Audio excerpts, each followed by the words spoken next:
Hello ಮಕ್ಕಳೇ, ಹೇಗಿದ್ದೀರಾ? ಎಲ್ಲರೂ ಆರಾಮಲ್ವಾ? ಮೇಧಾ ಟು ಸ್ಕೋರ್ ಮೋರ್ ಯೂಟ್ಯೂಬ್ ಚಾನಲ್ಗೆ ನಿಮ್ಮೆಲ್ಲರಿಗೆ ಸ್ವಾಗತ. ಇವತ್ತಿನ ತರಗತಿಯಲ್ಲಿ ನಿಮಗೆಲ್ಲರಿಗೂ ಗೊತ್ತಿದೆ, SSLC ವಿಜ್ಞಾನದ ಪೂರ್ವ ತಯಾರಿಯನ್ನ ಮಾಡ್ತಾ ಇದ್ದೇವೆ ನಾವು. ಇವತ್ತಿನ ಭಾಗ 4 ವಿಡಿಯೋಗೆ ನಿಮಗೆಲ್ಲರಿಗೆ ಸ್ವಾಗತ.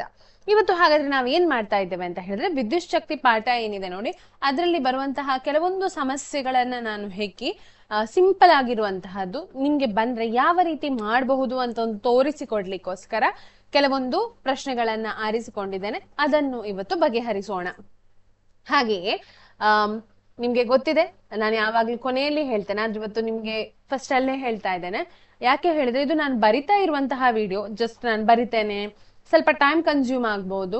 ನಿಮ್ಗೆ ಏನಾದ್ರೂ ಅಂತಹ ಸಮಸ್ಯೆ ಏನಾದ್ರು ಬಂದ್ರೆ ನೀವೇನ್ ಮಾಡ್ಬೇಕು ಅಂತ ಹೇಳಿದ್ರೆ, ನಿಮ್ಮ ಮೊಬೈಲ್ ಅಲ್ಲಿ ಸೆಟ್ಟಿಂಗಿಗೆ ಹೋಗಿ ಆ ಸ್ಪೀಡ್ ಏನಿದೆ ನೋಡಿ ಅದನ್ನ 1.5ಗೆ ಇಡಿ. ನಾರ್ಮಲ್ ಅಲ್ಲಿ ಇರ್ತದೆ, 1x ಅಲ್ಲಿ ಇರ್ತದೆ. ನೀವು 1.5ಗೆ ಇಟ್ಟು ಸ್ವಲ್ಪ ಆಗ ಸ್ಪೀಡ್ ಹೋಗ್ತದೆ ವಿಡಿಯೋ. ಅರ್ಥ ಆಯ್ತಾ? ನಿಮ್ಗೆ ತುಂಬಾ ಟೈಮ್ ಅಂತ ಹೇಳಿ ಅನ್ನಿಸಿದ್ರೆ, ನನಗೆ ಗೊತ್ತಿದೆ, ಯಾಕೆ ಹೇಳಿದ್ರೆ ಇಂತಹ ವಿಡಿಯೋಗಳನ್ನ ಕೇಳುವಾಗ ಬೋರ್ ಅನ್ನಿಸ್ತದೆ. ಸ್ಪೀಡ್ ಹೋದ್ರೆ ನಿಮ್ಗೆ ಸ್ವಲ್ಪ ಯೂಸ್ ಆಗಬಹುದು, ಅದಕ್ಕೋಸ್ಕರ 1.5ಗೆ ಇಟ್ಟು ಕೇಳಿ. ಆಯ್ತಾ? ಓಕೆ, ನಾವಿವಾಗ ಹಾಗಾದ್ರೆ ಶುರು ಮಾಡೋಣ. ಇವತ್ತಿನ ಒಂದು ವಿಡಿಯೋ ಏನಿದೆ ಅದನ್ನು ಶುರು ಮಾಡೋಣ. ಒಂದು ಬಲ್ಬ್ನ ಫಿಲಮೆಂಟ್ ಅಂತ ಹೇಳಿದ್ರೆ ನಿಮ್ಗೆ ಗೊತ್ತಿದೆ, ಆ ಫ್ಯೂಸ್ ನ ಒಳಗೆ ಇರ್ತದೆ. ಆ ಬಲ್ಬ್ನ ಒಳಗೆ ಇರುವಂತಹದ್ದು, ಬಲ್ಬ್ ಇದ್ರೆ ಹೀಗಿರ್ತದಲ್ಲ, ಇದಕ್ಕೆ ಫಿಲಮೆಂಟ್ ಅಂತ ನಾವು ಅಂತೀವಿ. ಆಯ್ತಾ? ಆ ಬಲ್ಬ್ನ ಫಿಲಮೆಂಟ್ ಅದು ಏನ್ ಮಾಡ್ತದೆ ಅಂತ ಹೇಳಿದ್ರೆ,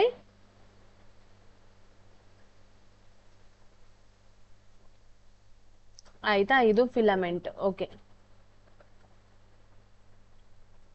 ಆಯ್ತಾ? ಇದು 0.5 ಆಂಪಿಯರ್ ವಿದ್ಯುತ್ ಪ್ರವಾಹವನ್ನು ಬಳಸಿಕೊಳ್ಳುತ್ತದೆ. ಸೊ ಕರೆಂಟ್ ಎಷ್ಟು? ಹಾಗಾದ್ರೆ ಕರೆಂಟ್ಗೆ ನಾವು I ಅಂತ ಹೇಳ್ತೇವೆ. 0.5 ಆಂಪಿಯರ್ ಅನ್ನ ನಾವು A ಅಂತ ಹೇಳಿ ಬರಿತೇವೆ. ಹಾಗೆಯೇ ಬಲ್ಬ್ 2.5 ಗಂಟೆಗಳ ಕಾಲ ಬೆಳಗಿದರೆ, ಅಂದ್ರೆ 2.5 ಗಂಟೆ ಆ ಬಲ್ಬ್ ಬೆಳಗಿದರೆ ಅದರಲ್ಲಿ ಪ್ರವಹಿಸಿದ ವಿದ್ಯುತ್ ಆವೇಶದ ಪ್ರಮಾಣವನ್ನ ಲೆಕ್ಕ ಹಾಕಿ. ತೆಗೆದುಕೊಂಡ ಸಮಯ ಎಷ್ಟು? ಆ ಬಲ್ಬ್ ಎಷ್ಟು ಸಮಯ ಬೆಳಗ್ತದೆ? 2.5 ಗಂಟೆ. ಹಾಗಾದ್ರೆ ಇದು ಗಂಟೆಯಲ್ಲಿ ಇದೆ ಅಲ್ವಾ? ನಾವೇನ್ ಮಾಡುದು, ಯಾವತ್ತು ಕರೆಂಟ್ ನಾವು ಹುಡುಕುವಾಗ, ಅಂದ್ರೆ ವಿದ್ಯುತ್ ಪ್ರವಾಹವನ್ನ ಹುಡುಕುವಾಗ ನಾವು ಯಾವುದಕ್ಕೆ? ಸೆಕೆಂಡ್ಗೆ ಪರಿವರ್ತಿಸ್ತೇವೆ. ಸೊ ಇದನ್ನ ನಾವೀಗ ಸೆಕೆಂಡ್ಗೆ ಪರಿವರ್ತಿಸ್ಬೇಕು. ಹೇಗೆ ಸೆಕೆಂಡ್ಗೆ ಪರಿವರ್ತಿಸುವುದು? 2.5 ಗುಣಿಸು 60 ಗುಣಿಸು 60. ಸೊ 2.5 ಗುಣಿಸು 36 00. ಇದನ್ನ ಗುಣಿಸುವಾಗ ನಮಗೆ ಒಟ್ಟಿಗೆ 9,000 ಅಂತ ಬರ್ತದೆ. ಆಯ್ತಾ? 9,000. ಇದು ಏನು? ಸೆಕೆಂಡಿನಲ್ಲಿ ಇದೆ. ಆಯ್ತಾ? ಸೆಕೆಂಡುಗಳಲ್ಲಿ ಇದೆ. ಈಗ ನಾವು I ಅನ್ನ ಕಂಡು ಹಿಡಿಬೇಕಲ್ವಾ? I ಅಂತ ಹೇಳಿದ್ರೆ ನಮ್ಗೊಂದು ಸೂತ್ರ ಇದೆ, ಇದು ಮೂಲ ಸೂತ್ರ. ಐದು ಅಂದ್ರೆ ವಿದ್ಯುತ್ ಪ್ರವಾಹದ್ದು ವಿದ್ಯುತ್ ಆವೇಶಗಳು ಅಥವಾ ವಿದ್ಯುತ್ ಆವೇಶಗಳ ಪ್ರಮಾಣ ಭಾಗಿಸು ಕಾಲ. ಒಂದು ನಿಮಿಷದಲ್ಲಿ ಎಷ್ಟು ವಿದ್ಯುತ್ ಹರಿತದೆ ಅದು ಆ ಒಂದು ವಿದ್ಯುತ್ ಪ್ರವಾಹ ಆಗಿರ್ತದೆ. ಸೊ ನಾವೀಗ ಸಂಖ್ಯೆ ಕಂಡು ಹಿಡಿಬೇಕಾದದ್ದು ಯಾವುದು? ಕಂಡು ಹಿಡಿಬೇಕಾದದ್ದು Q ಕಂಡು ಹಿಡಿಬೇಕಾದದ್ದು. ಈಗ Q ಕಂಡು ಹಿಡಿಬೇಕಾದ್ರೆ ನಾನು ಇದನ್ನ ಈಚೆಗೆ ತರಬೇಕು. I ಗುಣಿಸು T ಅಂದರೆ Q. ಅದನ್ನ ಈಚೆಗೆ ಬರಿತೇನೆ. I ಹೇಳಿದ್ರೆ ಎಷ್ಟು? 0.5 ಗುಣಿಸು T ಹೇಳಿದ್ರೆ ಎಷ್ಟು? 9,000. 0 ಗುಣಿಸು 5 ಗುಣಿಸು 9,000 ಅಂತ ಹೇಳಿದ್ರೆ 9,000ದ ಅರ್ಧ ಆಗ್ತದೆ. ಎಷ್ಟು? 4,500. ಹಾಗಾದ್ರೆ ವಿದ್ಯುತ್ ಆವೇಶಗಳ ಪ್ರಮಾಣವನ್ನ ನಾವು ಯಾವುದ್ರಲ್ಲಿ ಬರಿತೇವೆ? ಅದರ SI ಯೂನಿಟ್ ಕೂಲಂಬ್. ಆಯ್ತಾ? ಕೂಲಂಬ್ ಅಂತ ಹೇಳ್ತೇವೆ ನಾವು. ಸೊ ಅದರ SI ಯೂನಿಟ್ ಆಗ್ತದೆ ಯಾವುದು? ವಿದ್ಯುತ್ ಆವೇಶಗಳದ್ದು.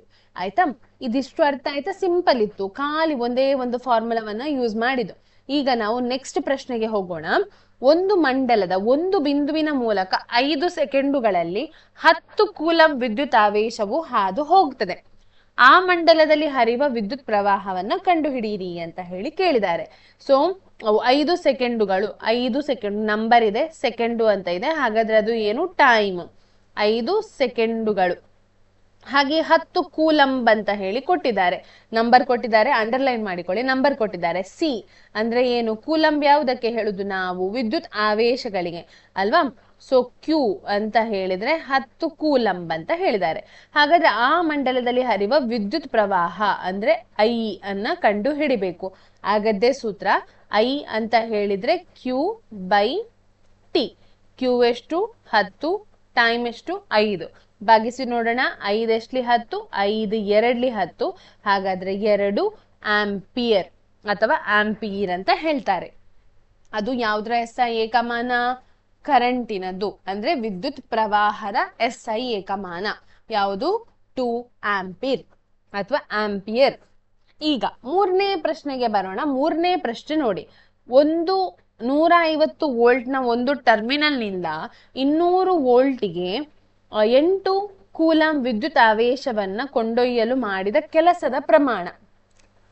ಕೆಲಸ ಅಥವಾ ವಿದ್ಯುತ್ ವಿಭವಾಂತರ, ವೋಲ್ಟ್ ಬಂದಾಗ ಬರುವಂತಹದ್ದು ವಿಭವಾಂತರ ಅಂತ ಬರ್ತದೆ. ವಿಭವಾಂತರದ ಸೂತ್ರ ಇದೆ, ವಿಭವಾಂತರಕ್ಕೊಂದು ಸೂತ್ರ ಇದೆ. ಏನು ಅಂತ ಹೇಳಿದ್ರೆ W/Q. ಆಯ್ತಾ? ವಿಭವಾಂತರದ ಸೂತ್ರ ಏನು? W/Q. W ಅಂತ ಹೇಳಿದ್ರೆ ಕೆಲಸ, Q ಅಂತ ಹೇಳಿದ್ರೆ ನಾವು ಆಗ್ಲೇ ಬರ್ದೆವು, ಅದು ಆವೇಶ. ಆಯ್ತಾ? ಇಲ್ಲಿ ನೋಡಿ, ಒಂದು ಬಿಂದುವಿನಿಂದ, ಒಂದು ಟರ್ಮಿನಲ್ ನಿಂದ ಇನ್ನೊಂದು ಬಿಂದುವಿಗೆ ಕರೆಂಟ್ ಹರಿವಾಗ ಎಷ್ಟು ವೋಲ್ಟಿನ ಕರೆಂಟ್ ಹರಿತದೆ? ವಿಭವಾಂತರ ಎಷ್ಟು? 150ರಿಂದ 200. ಹಾಗಾದ್ರೆ ನಾವೇನ್ ಬರಿತಿದ್ದೇವೆ ಅಂತ ಹೇಳಿದ್ರೆ ವಿಭವಾಂತರ 1 ಮತ್ತು ವಿಭವಾಂತರ 2 ಅಂತ ಹೇಳಿ ಬರಿತಿದ್ದೇವೆ. ವಿಭವಾಂತರ 1 ಅಂತ ಹೇಳಿದ್ರೆ 150 ವೋಲ್ಟ್, ವಿಭವಾಂತರ 2 ಅಂತ ಹೇಳಿದ್ರೆ 200 ವೋಲ್ಟ್. ಹಾಗೆ ಕ್ಯೂ ಎಷ್ಟು ಹೇಳಿದ್ದಾರೆ? 8 ಕೂಲಂಬ್ ಅಂತ ಹೇಳಿದ್ದಾರೆ. ಕೆಲಸ ಮಾಡಿದ ಪ್ರಮಾಣ W ಅನ್ನ ಕಂಡು ಹಿಡಿಬೇಕು ನಾವು. ಈಗ ಇದರ ವ್ಯತ್ಯಾಸ ನಾವು ಕಂಡು ಹಿಡಬೇಕು. V ಅಂತ ಹೇಳಿದ್ರೆ V2 ಮೈನಸ್ V1 ಅಂದರೆ 200 ಮೈನಸ್ 150 ಎಷ್ಟಾಗ್ತದೆ? 200ರಿಂದ 150 ಕಳೆದಾಗ 50 ವೋಲ್ಟ್ ಆಗ್ತದೆ. 50 ವೋಲ್ಟ್. ಸೊ ಹಾಗಾದ್ರೆ ನಾವು ಈಗ ಸೂತ್ರವನ್ನ ಬರೆಯೋಣ. V is equal to W/Q. W ಕಂಡು ಹಿಡಿಲಿಕ್ಕಿದ್ದದ್ದು V ಗುಣಿಸು Q ಅಂತ ಹೇಳಿದ್ರೆ W ಅಂತ ಹೇಳಿದ್ರೆ ಎಷ್ಟು? 50 ಗುಣಿಸು 8. 5 8ಲಿ 40, 400 ಆಗ್ತದೆ ಅಲ್ವಾ?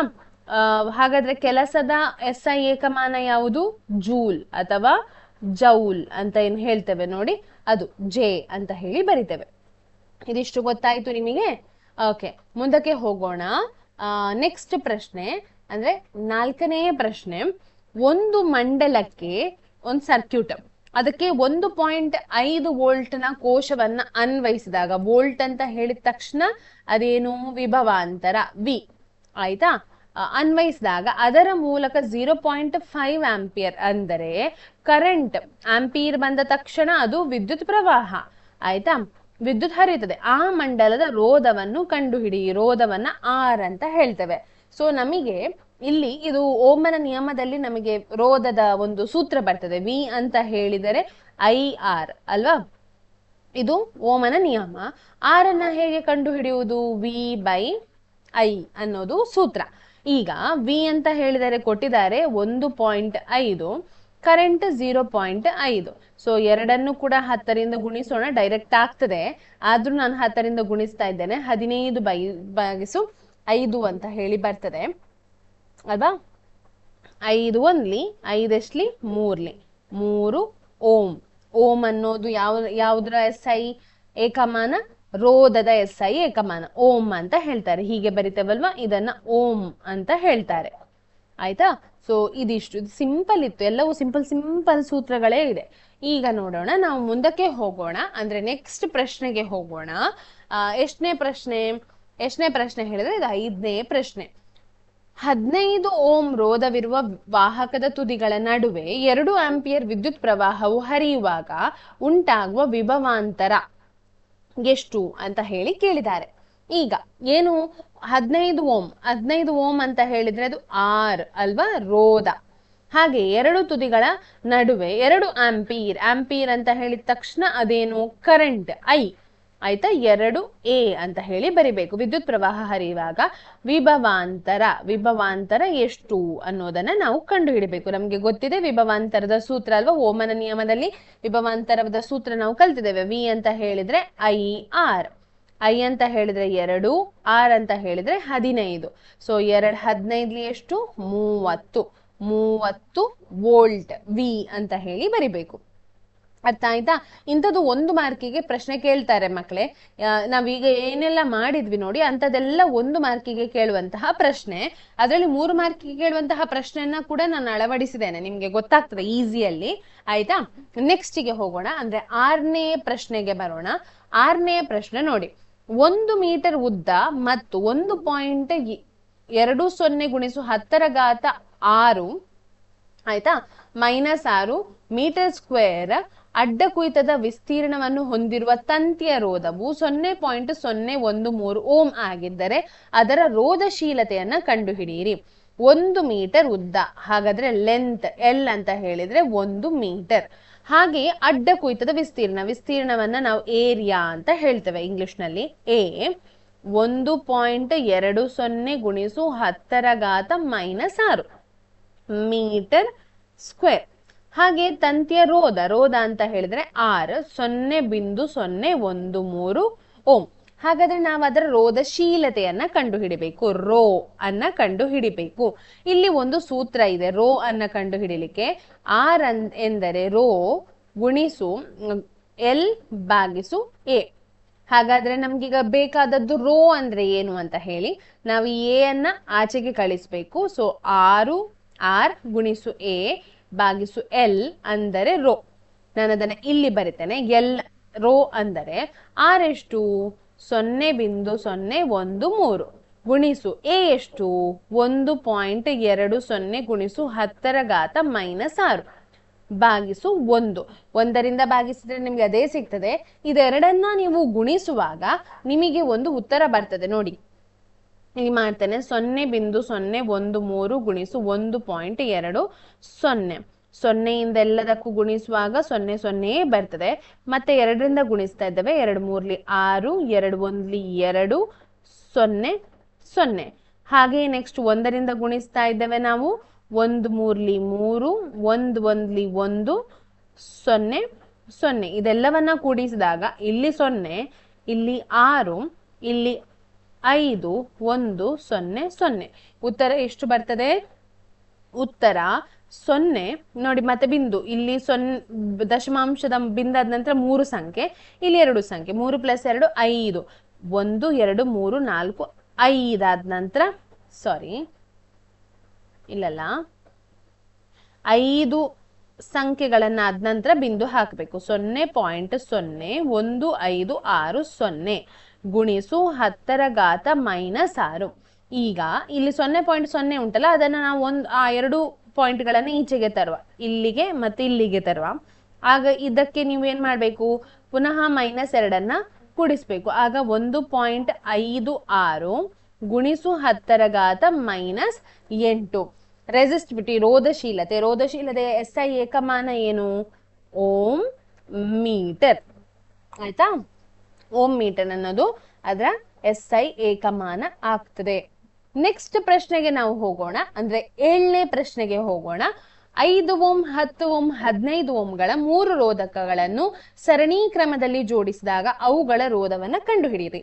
ಇಲ್ಲಿ ಬೇರೆ ಏನು ಕೊಡ್ಲಿಲ್ಲ, ಒಟ್ಟು ರೋಧ ಕಂಡುಹಿಡಿಯಲಿಕ್ಕೆ ಹೇಳಿದ್ದಾರೆ. ಹೇಗೆ ಜೋಡಿಸಿದ್ದಾರೆ? ಇದನ್ನ ಸರಣಿ ಕ್ರಮದಲ್ಲಿ ಜೋಡಿಸಿದ್ದಾರೆ. ಈ ರೀತಿ ಒಂದ್ ನಿಮಿಷ, ಇದು ಹೀಗಲ್ಲ. ಆಯ್ತಾ? ನೋಡಿ,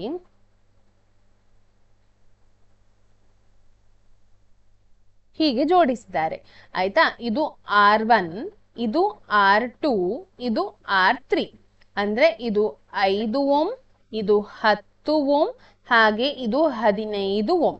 ಇದರ ಸರಣಿ ಕ್ರಮದಲ್ಲಿ ಜೋಡಿಸಿದಾಗ ಒಟ್ಟು ರೋಧ ಹೇಗೆ ಕಂಡುಹಿಡಿಯುವುದು? ಒಟ್ಟು ರೋಧವನ್ನ ಸರಣಿ ಕ್ರಮದಲ್ಲಿ ಕಂಡುಹಿಡಿಯುವುದು ಸುಲಭ. ಎಲ್ಲವನ್ನ ಕೂಡಿಸ್ಬೇಕು. RS ಅಂತ ಹೇಳಿದ್ರೆ ಸೀರೀಸ್ ಅಂತ ಹೇಳಿ, ಸರಣಿ ಅಂತ ಹೇಳಿ. ಸೊ R1 + R2 + R3 ಮಾಡಬೇಕು. R1 ಎಂದರೆ 5 + 10 + 15. 15ಕ್ಕೆ 5 ಸೇರಿಸಿದ್ರೆ 20, 20ಕ್ಕೆ 10 ಸೇರಿಸಿದ್ರೆ 30. ಸೊ 30 ಓಮ್ ಆಗ್ತದೆ. ಇದು ಒಟ್ಟು ರೋಧ. ಆಯ್ತಾ? ಸರಣಿ ಕ್ರಮದಲ್ಲಿ ಜೋಡಿಸಿದಾಗ. ನೆಕ್ಸ್ಟ್ ಪ್ರಶ್ನೆಗೆ ಬರೋಣ, ಅಂದ್ರೆ 8ನೇ ಪ್ರಶ್ನೆಗೆ ಬರೋಣ. 8ನೇ ಪ್ರಶ್ನೆಯನ್ನ ಒಮ್ಮೆ ನೋಡಿ. 5 ಓಮ್ 10 ಓಮ್ ಮತ್ತು 15 ಓಂಗಳ ರೋಧಕವನ್ನು ಸಮಾಂತರ ಕ್ರಮದಲ್ಲಿ ಜೋಡಿಸಿದಾಗ ಹೇಗೆ?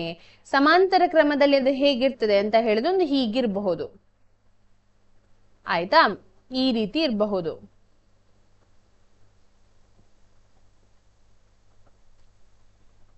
ಇದನ್ನ R1, ಇದನ್ನ R2, ಇದನ್ನ R3 ಅಂತ ಹೇಳಿ ಬರೆಯೋಣ. 5 ಓಂ, 10 ಓಂ, 15 ಓಂ.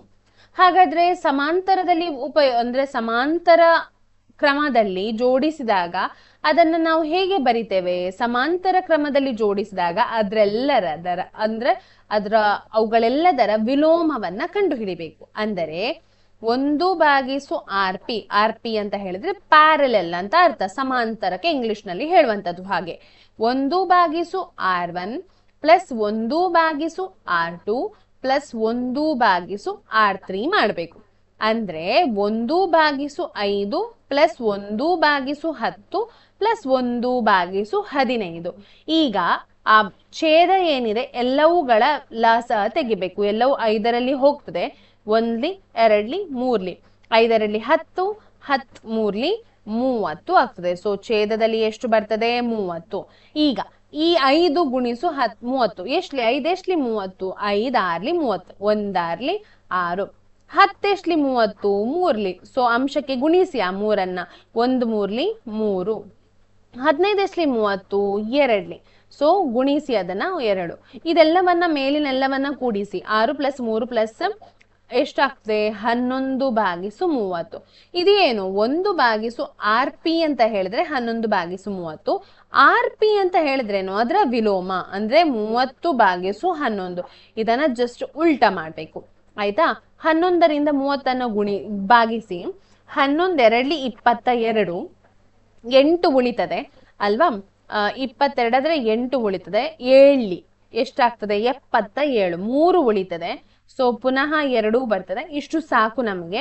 ಇಷ್ಟು ಓಂ, 2.72 ಓಂ ಉತ್ತರ ಸಿಗ್ತದೆ. ಯಾವಾಗ? ಅದು ಯಾವಾಗ? ಸಮಾಂತರವಾಗಿ ಜೋಡಿಸಿದಾಗ, ಆಯ್ತಾ? ನೆಕ್ಸ್ಟ್ ಪ್ರಶ್ನೆಗೆ ಹೋಗೋಣ. ಹಾಗಾದ್ರೆ ನೆಕ್ಸ್ಟ್ ಪ್ರಶ್ನೆ ಅಂದ್ರೆ 9ನೇ ಪ್ರಶ್ನೆ ಹೀಗಿದೆ ನೋಡಿ. ಕೆಳಗಿನ ರೋಧಕಗಳ ಮಂಡಲದ ಸಮಾನ ರೋಧವನ್ನ ಅಂದ್ರೆ ಈಕ್ವಾಲೆಂಟ್ ಟೋಟಲ್ ರೆಸಿಸ್ಟೆನ್ಸ್ ಅನ್ನ ಕಂಡುಹಿಡಿಯಿರಿ ಅಂತ ಕೊಟ್ಟಿದ್ದಾರೆ. ಚಿತ್ರ ಕೊಟ್ಟಿದ್ದಾರೆ. ಈ ಚಿತ್ರ ಸ್ವಲ್ಪ ಏನೋ ಹೇಗೋ ಇದೆ ಅಂತ ಈ ಮಕ್ಕಳು ಇಲ್ಲಿ ತಪ್ಪು ಮಾಡ್ತಾರೆ. ಏನ್ ಮಾಡ್ತಾರೆ ಅಂತ ಹೇಳಿದ್ರೆ, ಇಲ್ಲಿ ಅವರು ಮಾಡೋ ತಪ್ಪು ಅಂತ ಹೇಳಿದ್ರೆ ಎಲ್ಲವನ್ನ ಸರಣಿ ಕ್ರಮದಲ್ಲಿ ಮಾಡಿ ಹಾಕ್ತಾರೆ, ಅಥವಾ ಎಲ್ಲವೂ ಒಂದೊಂದು ಬೇರೆ ಬೇರೆ ವೈರ್ ಅಂತ ಹೇಳಿಕೊಂಡು ತಿಳಿದುಕೊಂಡು ಏನ್ ಮಾಡ್ತಾರೆ ಅಂತ ಹೇಳಿದ್ರೆ ಎಲ್ಲವನ್ನ ಸಮಾಂತರದಲ್ಲಿ ಮಾಡ್ತಾರೆ. ಆದ್ರೆ ಹಾಗಲ್ಲ. ಇದನ್ನ ಸ್ವಲ್ಪ ಗಮನವಿಟ್ಟು ನೋಡಿ. ಇಲ್ಲಿ ಒಂದು ಬಿಂದು ಇದೆ ನೋಡಿ, ಇಲ್ಲಿಂದ ಒಂದು ವೈರ್, ಇದು ಒಂದೇ ವೈರ್, ಇಲ್ಲಿ ಬಿಂದು ಇಲ್ಲ, ಒಂದೇ ವೈರ್. ಹಾಗಾದ್ರೆ ಇಲ್ಲಿ ಇರುವಂತಹದ್ದು ಒಂದು ಏನು 2 ರೋಧಕಗಳು ಒಟ್ಟಿಗೆ, ಅಂದ್ರೆ ಹೇಗೆ ಅದನ್ನ ನಾವು ಹೇಗೆ ಹೇಳಬಹುದು ಅಂತ ಹೇಳಿದ್ರೆ, ಇದು ಸರಣಿ ಕ್ರಮದಲ್ಲಿದೆ. R2 ಮತ್ತು R3 ಎರಡೂ ಕೂಡ 8 ಓಂ 8 ಓಂ. ಇದು ಸಮಾಂತರವಾಗಿದೆ. ಇದೊಂದು ಬೇರೆದೇ ವೈರ್, ಯಾವುದು? 4 ಓಂ ಇದುಂಟಲ್ಲ, ಅದು ಬೇರೆದೇ ವೈರ್ ಆಗ್ತದೆ. ಇದು 4 ಓಂ, ಇದು R1 ಅಂತ ಹೇಳಿ ಮಾಡ್ತೇವೆ ನಾವು. ಇದನ್ನ ಅಂದ್ರೆ ಕನ್ಸಿಡರ್ ಮಾಡ್ತೇವೆ. ಇದನ್ನ ಹೇಗೆ ಮಾಡಬಹುದು ನಾವು? ಈಗ ಮೊದಲಿಗೆ ನಾವು RS ಅನ್ನ ಕಂಡುಹಿಡಿಯುವ, ಅಂದ್ರೆ ಸರಣಿ ಕ್ರಮದಲ್ಲಿರುವುದನ್ನ ಒಟ್ಟಿಗೆ ಕಂಡುಹಿಡಿಯುವ. ಅದನ್ನ ಹೇಗೆ ಕಂಡುಹಿಡಿಯುವುದು? R2 plus R3. ಓಕೆ, ಅದಕ್ಕಿಂತ ಮುಂಚೆ ನಾನು ಬರೀಲಿಲ್ಲ. R1 ಅಂತ ಹೇಳಿದ್ರೆ 4 ಓಂ, R2 ಅಂತ ಹೇಳಿದ್ರೆ 8 ಓಂ, ಹಾಗೆ R3 ಅಂತ ಹೇಳಿದ್ರೆ 8 ಓಂ. ಈಗ R2 ಮತ್ತು R3 8 ಪ್ಲಸ್ 8 ಎಷ್ಟಾಯ್ತು? 16 ಓಂ. ಆಯ್ತಾ? ಇದು ಸರಣಿ ಕ್ರಮದಲ್ಲಿ ಇರುವಂತಹದ್ದು. ಈಗ ನಾವು ಅದನ್ನ ಏನ್ ಮಾಡ್ಬೇಕು? ಸಮಾಂತರ ಕ್ರಮದಲ್ಲಿರುವುದನ್ನ ಕಂಡು ಹಿಡಿಬೇಕು. So 1/RP plus 1/RS. RS ಹೇಳಿದ್ರೆ ಸಮಾಂತರ ಕ್ರಮದಲ್ಲಿ ಏನ್ ಮಾಡಿದ್ವಿ ನೋಡಿ, ಅದು 1/4 ಪ್ಲಸ್ 1/16. 16 ಮತ್ತು 4, 16 4ರ ಭಾಗಲಬ್ಧ. ಹಾಗಾಗಿ ಲಸ ತೆಗೆದ್ರೆ ಅದೇ ಸಂಖ್ಯೆ ಬರ್ತದೆ, 16 ಬರ್ತದೆ. 4 ಎಷ್ಟ್ಲಿ? 16. 4 4ಲಿ 16, 1 4 4 ಬರ್ತದೆ. 16 ಎಷ್ಟ್ಲಿ 16 ಒಂದ್ಲಿ. ಸೊ ಗುಣಿಸ್ಬೇಕು ನೀವು. 5/16 ಬರ್ತದೆ. ಈಗ ನಮ್ಗೆ RP ಬೇಕಾದದ್ದಲ್ವಾ, 1/RP ಅಲ್ಲಲ್ಲ. ಸೊ ಅದರ ಏನ್ ಮಾಡ್ಬೇಕು, ವಿಲೋಮ ಮಾಡುವಂತಹದ್ದು. ಅಂದ್ರೆ 16 ಮೇಲೆ ಬರಿಬೇಕು, 5 ಕೆಳಗೆ ಬರಿಬೇಕು. 5 ಒಂದ್ಲಿ 5 ಮೂರ್ಲಿ 15 ಬರ್ತದೆ. ಪುನಃ ಒಂದು ಉಳಿತದೆ, ದಶಮಾಂಶ ಬಿಂದು ಹಾಕ್ತೇನೆ, ಇಲ್ಲಿ 0 ಹಾಕ್ತೇನೆ, 2ಲಿ ಬರ್ತದೆ. ಸೊ ಒಟ್ಟು ರೋಧ ಎಷ್ಟಾಗ್ತದೆ ಇಲ್ಲಿ, 3.2 ಅನ್ನೋದು ಇದರ ಒಟ್ಟು ರೋಧ. ಈ ಒಂದು ಕ್ರಮದ್ದು ಅರ್ಥ ಆಯ್ತಾ ನಿಮಗೆ? ಸೊ ಇದಿಷ್ಟು ಯಾವುದರ ಬಗ್ಗೆ, 9ನೆಯ ಪ್ರಶ್ನೆ ಬಗ್ಗೆ. ಈಗ ನಾವು 10ನೇ ಪ್ರಶ್ನೆಗೆ ಬರೋಣ. 10ನೇ ಪ್ರಶ್ನೆ ಸ್ವಲ್ಪ ಡಿಫಿಕಲ್ಟ್ ಇದೆ. ಡಿಫಿಕಲ್ಟ್ ಏನಿಲ್ಲ, ನೀವು ಈಗಷ್ಟೇ ಮಾಡಿದ್ರೆ, ಬಟ್ ಬೇರೆ ಬೇರೆ ವಿಷಯಗಳನ್ನ ಅವರು ಕೇಳಿದ್ದಾರೆ. ಬ್ಯಾಟರಿಯೊಂದಿಗೆ ಜೋಡಿಸಲಾದ ರೋಧಕಗಳ ಮಂಡಲವನ್ನು ನಿಮಗೆ ನೀಡಲಾಗಿದೆ. ಕೆಳಗಿನವುಗಳನ್ನು ಲೆಕ್ಕಾಚಾರ ಮಾಡಿ. ಮಂಡಲದ ಒಟ್ಟು ರೋಧ, ಒಟ್ಟು ವಿದ್ಯುತ್ ಪ್ರವಾಹ, 5 ಓಮ್ ರೋಧಕದ ಉದ್ದಕ್ಕೂ ಇರುವ ವೋಲ್ಟೇಜ್ ಅಂತ ಕೇಳಿದ್ದಾರೆ. ಈಗ ನೋಡಿ, ಮೊದಲಿಗೆ ನಾವು R1 R2 ಎಷ್ಟು ಅಂತ ಹೇಳಿ ಎಲ್ಲವನ್ನ ಬರೆಯೋಣ. R1 ಅಂತ ಹೇಳಿದ್ರೆ 10 ಓಮ್ ಅಲ್ವಾ, R2 ಅಂತ ಹೇಳಿದ್ರೆ ಕೂಡ 10 ಓಮ್. ಹಾಗೆ R3 ನೋಡಿ, ಅದು ಎಷ್ಟು, 5 ಓಮ್. ಹಾಗೆ ವಿ ಅಂತ ಹೇಳಿದ್ರೆ 6 ಓಮ್. ವಿ ಎಲ್ಲಿ ಉಂಟು ಅಂತ ಕೇಳಿದ್ರೆ ಇಲ್ಲಿ ಉಂಟು, ಬ್ಯಾಟ್ರಿ ಹತ್ರ ಬರ್ದಿರ್ತಾರೆ ವಿ ಅಂತ ಹೇಳಿ. ಆಯ್ತಾ, ನೆನಪಿಟ್ಕೊಳ್ಬೇಕದನ್ನ. ಈಗ ಒಟ್ಟು ರೋಧ ಹೇಗೆ ಕಂಡುಹಿಡಿಯೋದು, ನಮ್ಗೀಗ ಮೊದಲನೆಯ ಪ್ರಶ್ನೆಗೆ ಉತ್ತರ ಬೇಕು. ಮೊದಲಿಗೆ ನಾವು ಏನಿದೆ ನೋಡಿ, ಅದು 2 ಸಮಾಂತರವಾಗಿದೆ ನೋಡಿ, ಅದನ್ನ ಕಂಡು ಹಿಡಿಯೋಣ. 1/RP ಎಂದರೆ 1/R2 ಪ್ಲಸ್ 1/R3 ಅಂದ್ರೆ 1/10 ಪ್ಲಸ್ 1/10. ಛೇದ ಸಮ ಆಗಿದ್ರೆ ಅದೇ ಬರ್ತದೆ ಲಸ. 1 ಒಂದ್ಲಿ ಅಂದ್ರೆ 1 ಪ್ಲಸ್ 1 ಏನಾಗ್ತದೆ, 2 ಆಗ್ತದೆ ಅಲ್ವಾ. 2/5, 2 ಒಂದ್ಲಿ 2 5ಲಿ. ಸೊ ಇದು RP ಅಂತ ಹೇಳಿದ್ರೆ 5 ಓಮ್ ಬರ್ತದೆ. ಈಗ ಇದು RP ಬಂದದ್ದು, ನಮಗೆ ಒಟ್ಟು ರೋಧ ಬೇಕಲ್ವಾ, RS ಬೇಕು, ಅಂದ್ರೆ ಒಟ್ಟು ಬೇಕು, ಒಟ್ಟು ರೋಧ ಬೇಕು ನಮಗೆ. ಆ ಒಟ್ಟು ರೋಧವನ್ನ ಕಂಡು ಹಿಡಿಯುವುದು ಹೇಗೆ, RP ಪ್ಲಸ್ ಅಲ್ಲಿ R3 ಇದೆ ಅಲ್ವಾ, R3 ಏನಿದೆ ಅದನ್ನು ಕೂಡಿಸ್ಬೇಕು. 5 ಪ್ಲಸ್ 5 ಅಂದರೆ 10 ಓಮ್. ಇದು ಒಟ್ಟು ರೋಧ ಆಗ್ತದೆ. 10 ಓಮ್ ಅನ್ನೋದು ಎಂತ, ಒಟ್ಟು ರೋಧ ಆಗ್ತದೆ. ಈಗ ಒಟ್ಟು ವಿದ್ಯುತ್ ಪ್ರವಾಹ ಎಷ್ಟಿದೆ ಅನ್ನೋದನ್ನ ಕಂಡು ಹಿಡಿಬೇಕು. ಅಲ್ಲೇ ಮಾಡ್ತೇನೆ, ನನಗೆ ಜಾಗ ಇಲ್ಲ, ನಾನೊಂದು ಬೇರೆ ಕಲರ್ನ ಪೆನ್ ಯೂಸ್ ಮಾಡಿ ಮಾಡ್ತಾ ಇದ್ದೇನೆ, ನಿಮಗೆ ಅರ್ಥ ಆಗ್ಲಿಕ್ಕೆ ಅನ್ನೋ ಕಾರಣಕ್ಕೆ ಮಾತ್ರ. ಆಯ್ತಾ, ಒಟ್ಟು ವಿದ್ಯುತ್ ಪ್ರವಾಹ. ಆಯ್ತಾ, ಒಟ್ಟು ವಿದ್ಯುತ್ ಪ್ರವಾಹ. ಈಗ ಒಟ್ಟು ರೋಧ ಸಿಕ್ಕಿತ್ತು, ಪ್ರವಾಹ, ವಿದ್ಯುತ್ ಪ್ರವಾಹವನ್ನ ಕಂಡು ಹಿಡಿಬೇಕು ನೀವು.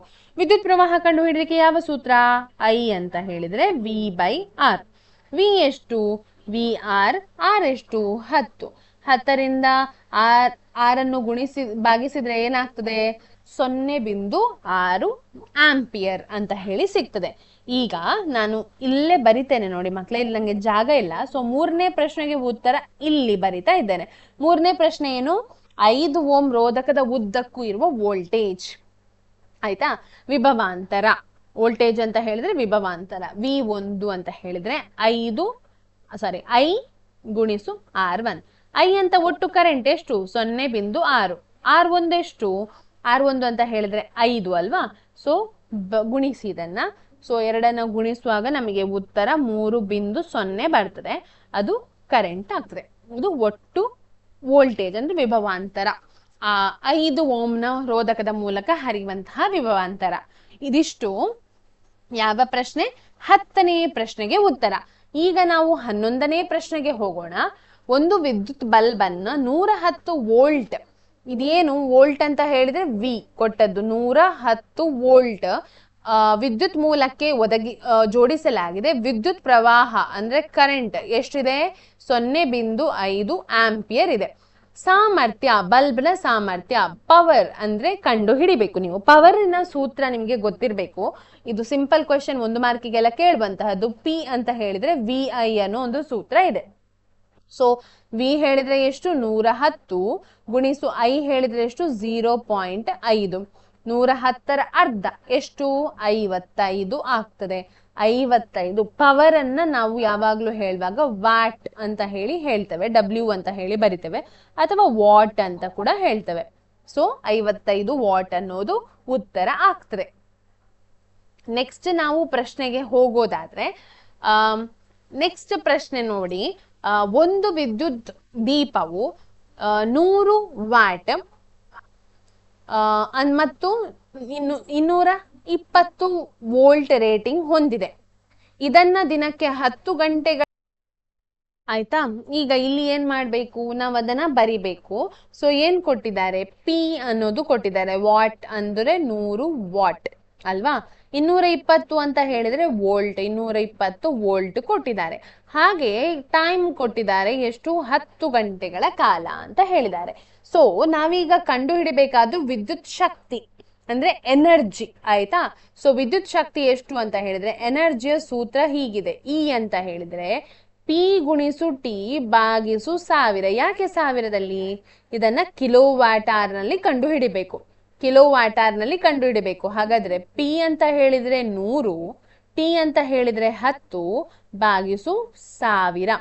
1000 ಭಾಗಿಸು 1000 ಅಂತ ಹೇಳಿದ್ರೆ 1. ಸೊ ಉತ್ತರ ಏನಾಗ್ತದೆ, 1 ಕಿಲೋವ್ಯಾಟ್ ಅವರ್ ಅಥವಾ 1 ಯೂನಿಟ್ ಅಂತ ಆಗ್ತದೆ. ಇದರ ಉತ್ತರ 1 ಯೂನಿಟ್. ಆಯ್ತಾ. ಇದಿಷ್ಟು ಇವತ್ತಿನ ತರಗತಿಯಲ್ಲಿ ನಾವು ಕಲ್ತದ್ದು. ಅಂದ್ರೆ ವಿದ್ಯುತ್ ಶಕ್ತಿದು ಸ್ವಲ್ಪ ಲೆಕ್ಕಗಳು ಸ್ವಲ್ಪ ಕನ್ಫ್ಯೂಸಿಂಗ್ ಅಂತ ಹೇಳಿಕೊಂಡು ಇವತ್ತು ನಾವು ಅದನ್ನ ಅಂದ್ರೆ ಸಮಸ್ಯೆಗಳನ್ನ ಬಗೆಹರಿಸಿದ್ದೇವೆ. ವಿಡಿಯೋ ಇಷ್ಟ ಆಗಿದೆ ಅಂತ ಹೇಳಿ ಭಾವಿಸ್ತೇನೆ. ನಿಮ್ಗೆ ಗೊತ್ತಿದೆ ವಿಡಿಯೋ ಇಷ್ಟ ಆದ್ರೆ ನಿಮ್ಗೆ ಏನ್ ಮಾಡ್ಬೇಕು ಅಂತ ಹೇಳಿ, ಲೈಕ್ ಮಾಡ್ಬೇಕು, ಚಾನೆಲ್ ಅನ್ನ ಸಬ್ಸ್ಕ್ರೈಬ್ ಮಾಡ್ಬೇಕು, ಹಾಗೆ ನಿಮ್ಗೆ ಏನ್ ಬೇಕಾದನ್ನ ಕಮೆಂಟ್ ಮೂಲಕ ತಿಳಿಸ್ಬೇಕು. ಸೊ ಇವತ್ತಿನ ವಿಡಿಯೋ ಇದಿಷ್ಟೇ. ಮುಂದಿನ ವಿಡಿಯೋದಲ್ಲಿ ಸಿಗೋಣ. ಎಲ್ಲರಿಗೂ ಬಾಯ್ ಬಾಯ್, ಧನ್ಯವಾದಗಳು.